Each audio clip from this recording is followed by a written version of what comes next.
Well, welcome to another C Group session. We're hearing some great reports from our groups, and several people are talking about how their group is gelling together and they're getting to know each other better and how they're taking some substantial steps closer to Christ.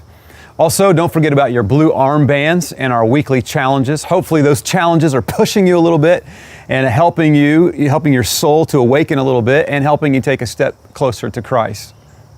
So last year, Stephanie and I were celebrating a milestone in our life, and so I took her into a local bicycle shop and I said, anything you want, pick out a new bike and we're going to get brand new bicycles. And so she was like, well, okay, and talked to the owner and said, I think I'll take this right here. And so we put it on order, and then it was time for me to figure out what bike I wanted. And so I kind of locked up a little bit because I had a lot to consider, and to be honest with you, whenever I make sizable decisions, I just have to consider a lot. So I talked to the owner, and I went home and I researched things online, and I looked at all kind of different specs, and I looked at different colors, and I read different reviews, and I did a bunch of research because I needed to consider a bunch of stuff. And then I went back to the store the next day and I test rode multiple bikes, and I was out on this test ride of one of the bikes because I had much to consider, right? And so the owner looks at my wife and says, does he have a hard time making decisions? And she just rolled her eyes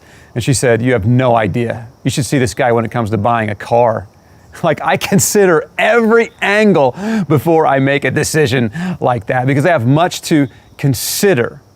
Come to think of it, I really do consider many things. Now, consider means to think carefully about or to ponder, or consider means to put your mind on. So whenever I want to make a big decision, I'm putting my mind on something. I'm considering it.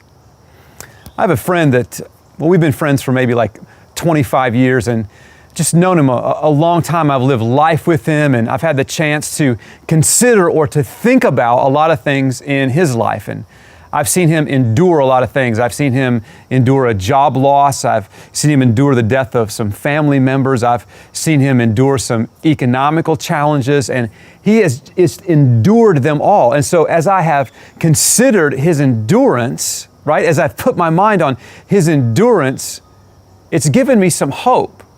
So by me considering, by me putting my mind on my friend's endurance, it really does have some hope in my life. It's the same thing that Paul says in Hebrews chapter 12.